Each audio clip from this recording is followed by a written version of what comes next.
Welcome to the Radiographics Podcast. I'm Wendy Gibbs. Only one summary today, because it's a long one. An amazing article about intracranial aneurysms, the diagnosis, surveillance, and an update on the explosion of new treatment options.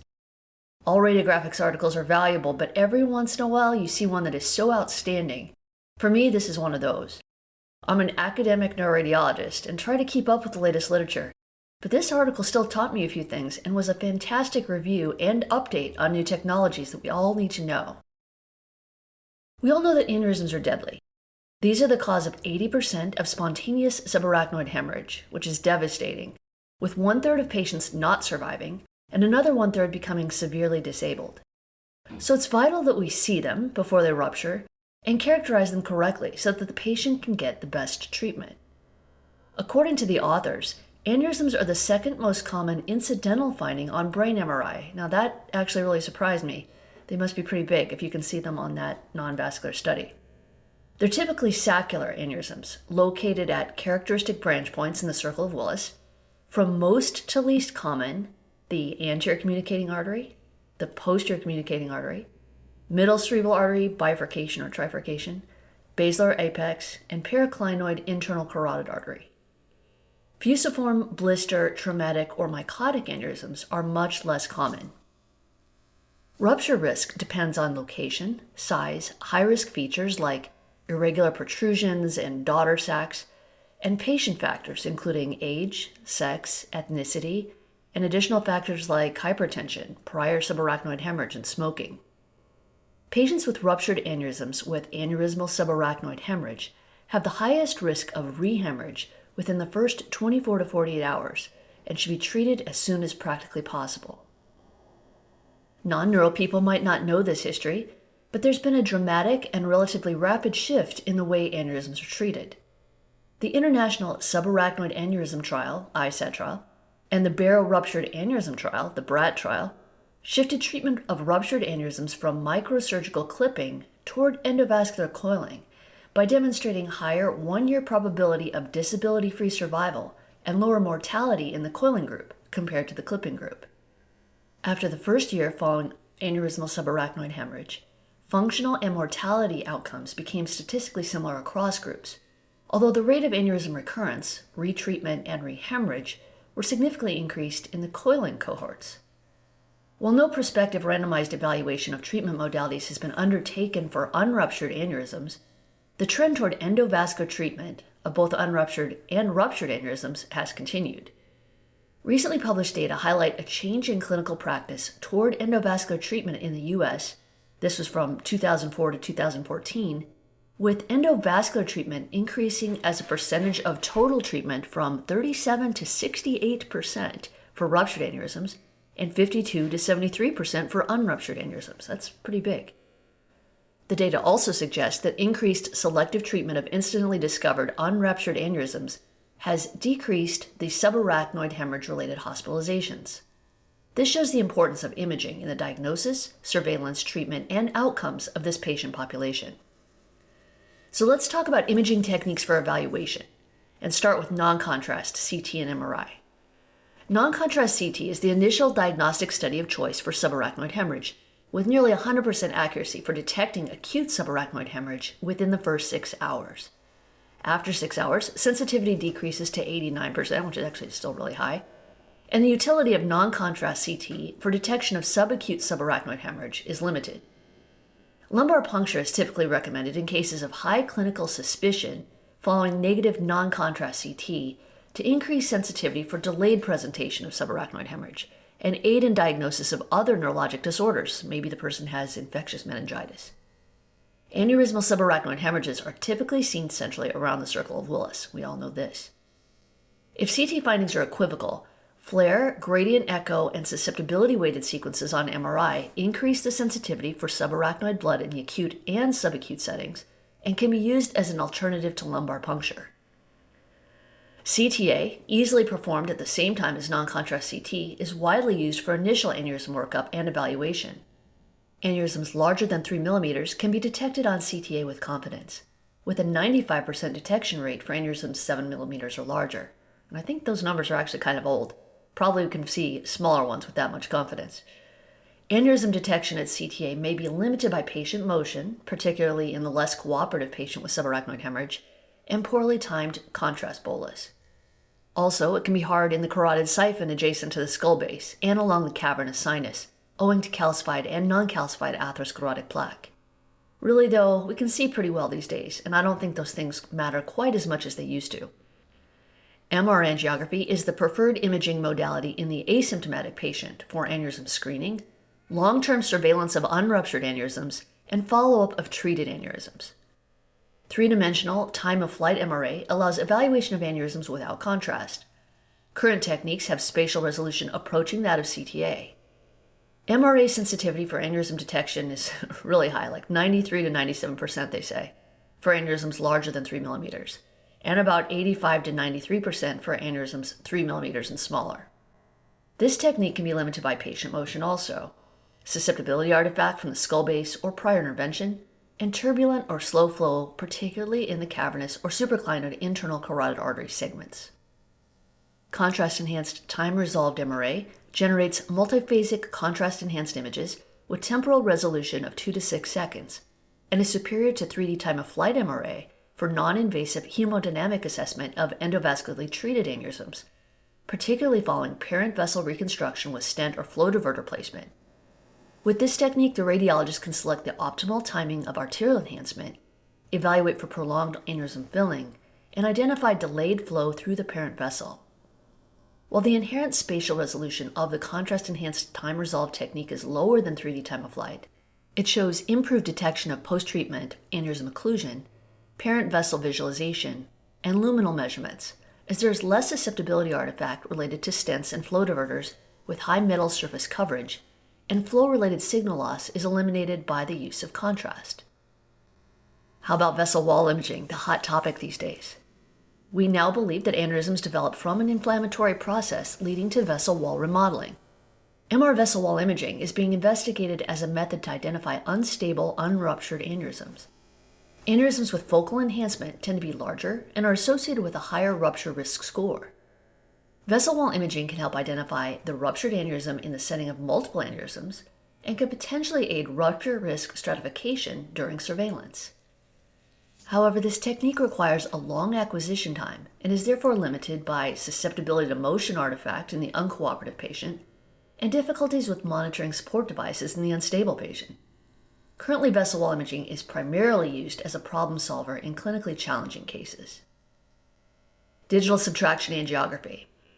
This is the standard for diagnosis of both ruptured and unruptured aneurysms, as it has the highest spatial resolution and, with the use of 3D rotational angiography, allows the most accurate characterization of aneurysms and visualization of the smallest perforator arteries.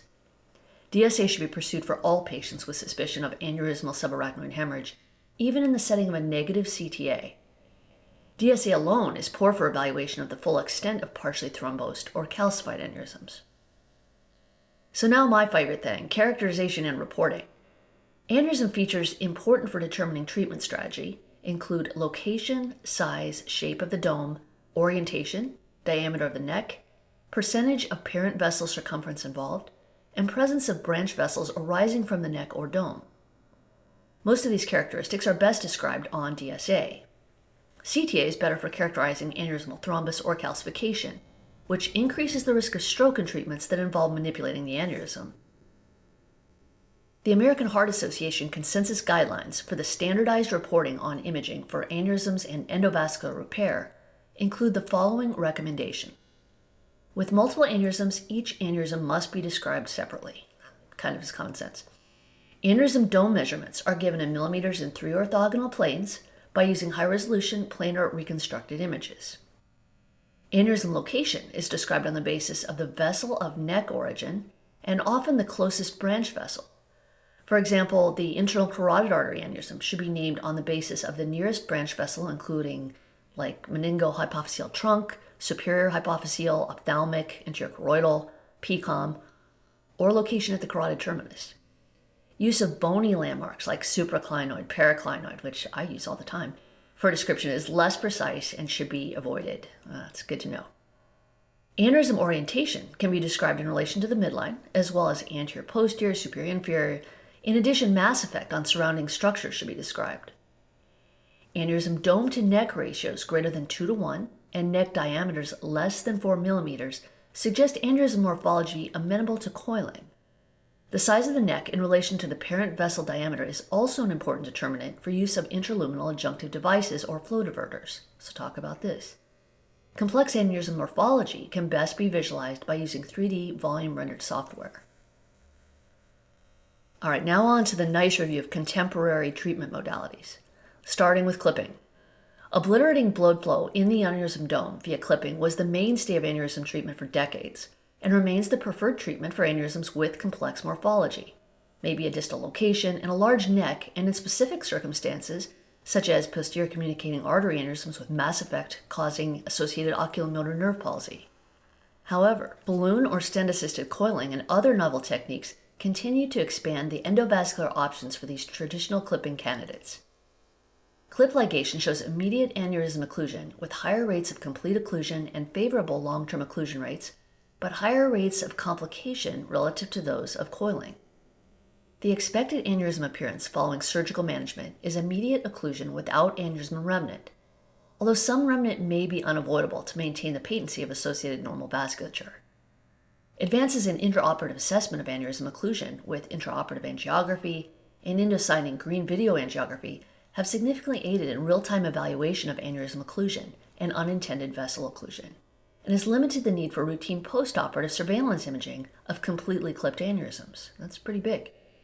If postoperative imaging is performed, both the aneurysm remnant and the patency of adjacent vasculature should be described in detail and communicated with the operating surgeon at the time of discovery and followed at post-treatment surveillance. All right, coiling. Coil embolization is currently the most common aneurysm treatment modality. Dense packing of metal coils within the aneurysm sac induces rapid thrombosis and near immediate aneurysm occlusion. Standard coil embolization is limited to aneurysms with a favorable dome-to-neck ratio. However, wide-necked aneurysms can be coiled by using adjuvant balloon remodeling of the neck or by placement of a self-expanding stent within the parent vessel to prevent coil loop migration into the arterial lumen. The benefits of endovascular techniques include fast procedure times, short recovery, and lower morbidity and mortality. However, coiled aneurysms have a higher rate of recurrence compared with those who have been treated with clipping, and warrant a prolonged and more frequent surveillance regimen.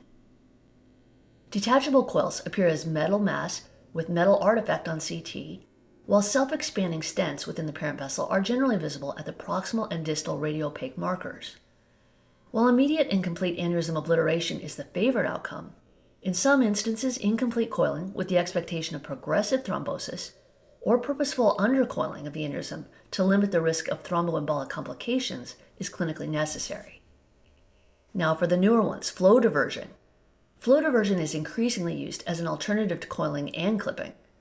The pipeline embolization device was the first flow diverter approved by the FDA in 2011, indicated for wide-necked aneurysms of the ICA. Now flow diverters are used to treat multiple types of aneurysms in various locations. A flow diverter is a braided mesh stent with high metal surface coverage and low porosity. Flow is redirected from the aneurysm sac to induce flow stagnation and eventual thrombosis within the aneurysm sac and promote endothelialization to permanently exclude the thrombosed aneurysm from the circulation. Coiling in conjunction with flow diversion may be used to promote aneurysm thrombosis in large aneurysms and minimize early aneurysmal rupture after treatment. On CT, the flow diverter is uniformly radiopaque throughout the entire device length, easily distinguishable from self-expanding stents with radiopaque markers at the ends. But do note that some new braided stents also have a few radiopaque wires running along the device length. The intrinsic high metal surface coverage generates metal artifact on CT as well as susceptibility artifact on MR. In contrast to clipping and coiling, for which treatment success relies on immediate obliteration of the sac, flow diversion induces progressive aneurysm sac thrombosis and occlusion over months to years. 6-month aneurysm occlusion rates are about 75%, with a progressive increase in aneurysm occlusion to up to 95% at 5 years. While immediate flow disruption and contrast stagnation within the aneurysm sac is often seen, aneurysm persistence can be seen within 6 months or a year after treatment and does not correlate with eventual treatment outcome. The exact time point at which initial treatment is considered a failure has yet to be determined. Another new one, intrasaccular flow disruption. The woven endobridge or WEB device is an intrasaccular flow disruptor approved by the FDA in 2018. It's used for wide-necked bifurcation aneurysms. This device is placed within the aneurysm sac to disrupt laminar blood flow at the aneurysm ostium and induce thrombosis and provide a scaffold for endothelialization, just like the other one, to reconstruct the parent vessel wall at the aneurysm orifice. On CT, the WEB device appears as a rounded hyperattenuating structure with radiopaque metallic markers on the proximal and distal ends.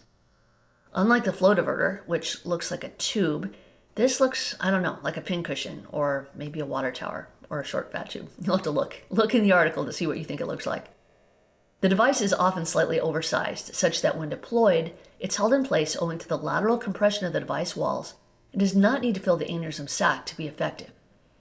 Extension of the proximal radiopaque marker into the parent artery is commonly seen and is not associated with increased thromboembolic complications.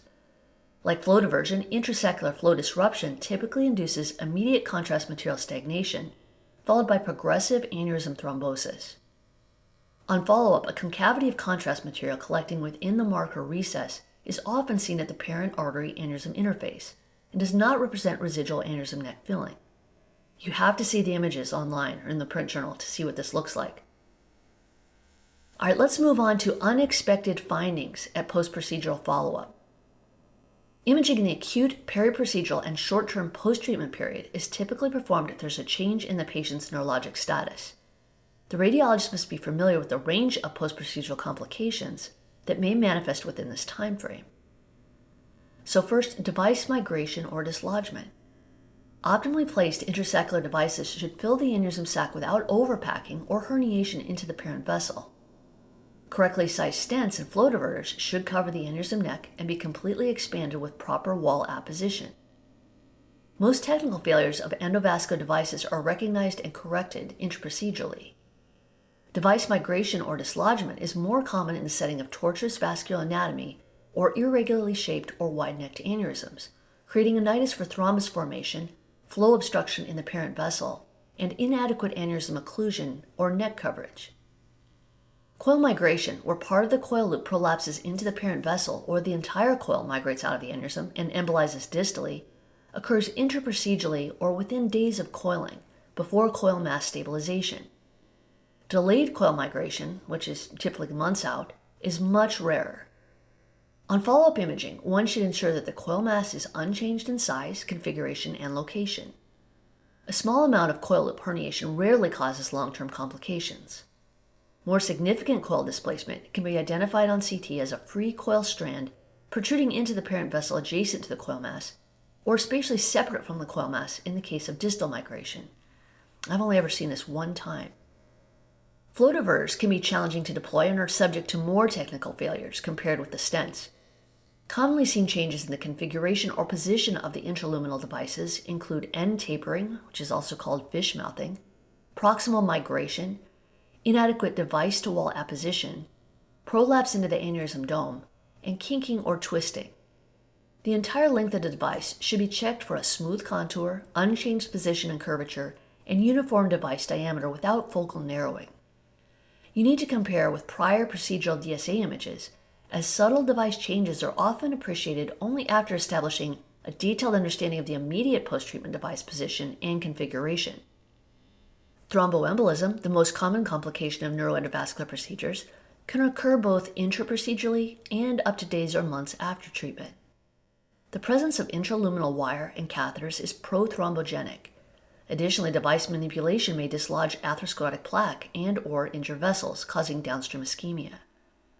The risk of thromboembolism is significantly increased with permanent devices or unintentional device migration. Scattered embolic infarcts are a known consequence of neuroendovascular procedures, although the majority are clinically asymptomatic. One study demonstrated asymptomatic infarcts in up to 50% of patients following pipeline displacement. Symptomatic thromboembolism can occur in up to 8% of patients during interventional coiling and flow diversion. On imaging, thromboembolic complications can manifest as distal thromboemboli or as in-stent thrombosis with parent artery occlusion, resulting in territory infarction depending on the location and vessel involved. Side branch or perforator infarction. Clipping can inadvertently occlude perforating arteries or cause vasospasm, resulting in side branch or perforator infarcts. Side branch perforator thrombosis is seen in 3% of cases treated with pipeline, the likelihood of which is dependent on metal coverage and/or the number of flow diverters used, flow demand exerted by the branch vessel, and distal collateral supply. Posterior circulation aneurysms are at a higher risk of ischemic stroke from perforators owing to a limited collateral flow to the brainstem vascular territories. Aneurysm or vessel rupture, a devastating complication of clipping, coiling, and web device deployment, is intraprocedural aneurysm rupture.